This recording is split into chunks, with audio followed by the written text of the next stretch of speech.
Welcome friends, the Bangla YouTube চ্যানেলে আপনাদের সবাইকে স্বাগত জানাই। আমি আপনাদের শিবম। তো বন্ধুরা, একটা গুরুত্বপূর্ণ লেটেস্ট আপডেট এসছে।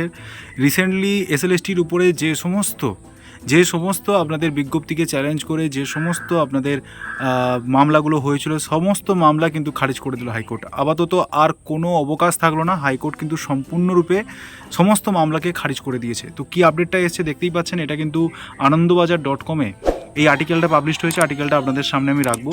তো বন্ধুরা, যারা যারা এই চ্যানেল নতুন, অবশ্যই আপনার চ্যানেলটাকে সাবস্ক্রাইব করে রাখুন এরকম আপডেটগুলো সবার আগে পাওয়ার জন্য। তো বন্ধুরা, এখানে যা বলা হয়েছে, 26,000 চাকরি এসএসসি নতুন পরীক্ষার বিজ্ঞপ্তিকে চ্যালেঞ্জ করে হওয়া সব মামলা খারিজ করে দিল হাইকোর্ট। কি বলেছে? এসএসসি নতুন বিজ্ঞপ্তি নিয়ে মামলা হয়েছিল হাইকোর্টে। সোমবার মামলার শুনানি শেষ হয়। বুধবার দুপুরে সেই মামলার রায় ঘোষণা করলো বিচারপতি সৌমেন সেন এবং বিচারপতি স্মিতা দাসের ডিভিশন বেঞ্চ। তো কী রয়েছে আপডেটটি সম্পূর্ণরূপে আমরা কিন্তু এবার জেনে নেব। তো বন্ধুরা, এখানে যেটা বলা হয়েছে, স্কুল সার্ভিস কমিশনের নতুন নিয়োগ প্রক্রিয়া বিজ্ঞপ্তি সংক্রান্ত সব আবেদন কিন্তু খারিজ হয়ে গেল উচ্চ আদালতে। বুধবার রায় দিয়ে কলকাতা হাইকোর্ট জানিয়ে দিল এসএসসির বিজ্ঞপ্তিতে কোনো হস্তক্ষেপ নয়। এসএসসি নতুন বিজ্ঞপ্তি নিয়ে হাইকোর্টে মামলা হয়েছিল। বুধবার 2টো নাগাদ মামলার রায় ঘোষণা হওয়া শুরু হয় বিচারপতি সৌমেন সেন এবং বিচারপতি স্মিতা দাসের ডিভিশন বেঞ্চে। আপনারা ইতিমধ্যেই জানেন যে সোমবার দিন যে মামলাটা উঠেছিল এবং তার স্থগিতাদেশ ছিল এবং যার রায়টা এবারে ঘোষণা হওয়ার কথা ছিল এবং সেই রায় অনুযায়ী এই রায়টা কিন্তু বেরিয়েছে। আজকে কিন্তু ওবিসি মামলারও আপডেট আছে, সেই আপডেটটাও আপনারা জানতে পারবেন এই চ্যানেলের মারফত। অবশ্যই আপনারা কিন্তু চ্যানেলটাকে সাবস্ক্রাইব করে রাখুন। তো যেটা বলা হয়েছে তাতে এসএসসি বিজ্ঞপ্তি এবং বিধি চ্যালেঞ্জ করে যে সব আবেদন ডিভিশন বেঞ্চে করা হয়েছিল তার সবকটি কিন্তু খারিজ হয়ে গিয়েছে।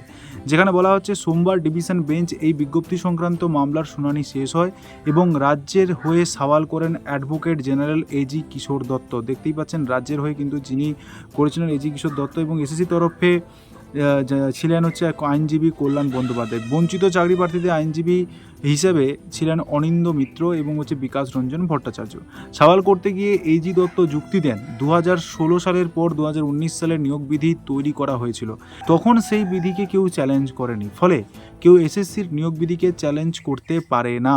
এসএসসি নির্ধারিত মূল্যায়ন বিধি প্রসঙ্গে তিনি আরও বলেন, কোনো নিয়োগ প্রক্রিয়ায় প্রার্থীদের যোগ্যতা মান কী হবে তা নিয়োগকারী নির্ধারণ করে এবং ফলে কি কি যোগ্যতা থাকা প্রার্থীদের আবেদন গ্রহণ করা হবে সেই সিদ্ধান্ত নিতে পারে এসএসসি।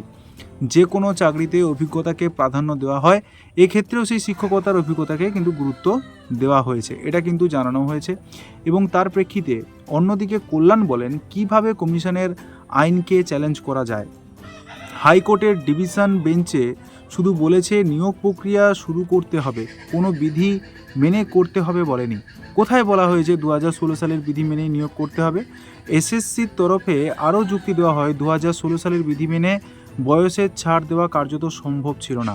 সুপ্রিম কোর্টের নির্দেশ মান্যতা দিয়ে এই বিধি সংশোধন করতেই হতো। যদিও মামলাকারীদের আইনজীবী বলেন, বিধি সংশোধন করা হোক বা না হোক, এসএসসির ভুলেই আজ পরিস্থিতি তৈরি হয়েছে এবং ইচ্ছাকৃতভাবে সুপ্রিম কোর্টের নির্দেশকে লঙ্ঘন করা হচ্ছে বলেও অভিযোগ কিন্তু তোলেন তারা। মামলাকারীদের তরফে অনিন্দ বলেন, সুপ্রিম কোর্ট কোথাও বলে দেয়নি নতুন নিয়োগ শুরু হলে যোগ্যতামান বদল করতে পারবে এসএসসি। প্রসঙ্গত, 26,000 চাকরি বাতিলের পর সুপ্রিম কোর্টের নির্দেশ মতো 2016 সালের চাকরিহারাদের নিয়োগ পরীক্ষার নতুন বিধি প্রকাশ করেছিল এসএসসি। নতুন পরীক্ষা বিধিতে নানা বদলেরও আনা হয়েছে এবং তা নিয়েও মামলা হয়েছে কিন্তু হাইকোর্টে। মামলাকারীদের দাবি ছিল 2016 সালের নিয়োগ বিধি 2016 সালের মতোই করতে হবে। উল্লেখ্য, নয়া বিধিতে বলা হয়েছিল এইবার 60 নম্বরের লিখিত পরীক্ষা নেওয়া হবে, আগে তা ছিল কিন্তু 55 নম্বরের। শিক্ষাগত যোগ্যতা উপরে 35 নাম্বার ছিল এবং কিন্তু তার পরিবর্তে এখন কিন্তু 10 নম্বর রাখা হয়েছে। ইন্টারভিউর ক্ষেত্রে 10 নম্বর, শিক্ষাগত অভিজ্ঞতা এবং লেকচারার ডেমনস্ট্রেশন নিয়েও 10 নম্বর করে রাখা হয়েছিল। শুধু তাই নয়, 2025 সালের 1 জানুয়ারি হিসাবে যাদের বয়স 40 বছর তারাই নিয়োগের জন্য আবেদন জানতে পারবে বলে জানিয়েছিল এসএসসি। বুধবার শেষমেশ এসএসসির সিদ্ধান্তকেই মান্যতা দিল কিন্তু হাইকোর্ট। ঠিক আছে, তো আরও ডিটেলস আসবে, সবিস্তারে আসছে বলে বলা হচ্ছে, কিছুক্ষণ ওয়েট করে যান, এর ডিটেলসটা আরও আপনাদের সামনে আমি রাখবো। তো বন্ধুরা, আপাতত যেটা কিন্তু জানা যাচ্ছে যে এরপর থেকে যতগুলো এসএসসির উপরে যে সমস্ত মামলাগুলো হচ্ছে সেগুলো খারিজ করা হয়ে যাচ্ছে। তো অবশ্যই যারা যারা প্রিপারেশান নিচ্ছিলেন ভালো করে প্রিপারেশান নিন, কারণ অ্যাপ্রক্সিমেট যেটা বলা হয়েছে 7 তারিখ বা তার ওই কয়েকদিনের মধ্যে যেটা এসএসসি যেটা জানিয়েছিল সেই মন্তব্যে কিন্তু আপনাদের এক্সামিনেশনটা কন্ডাক্ট করা হবে।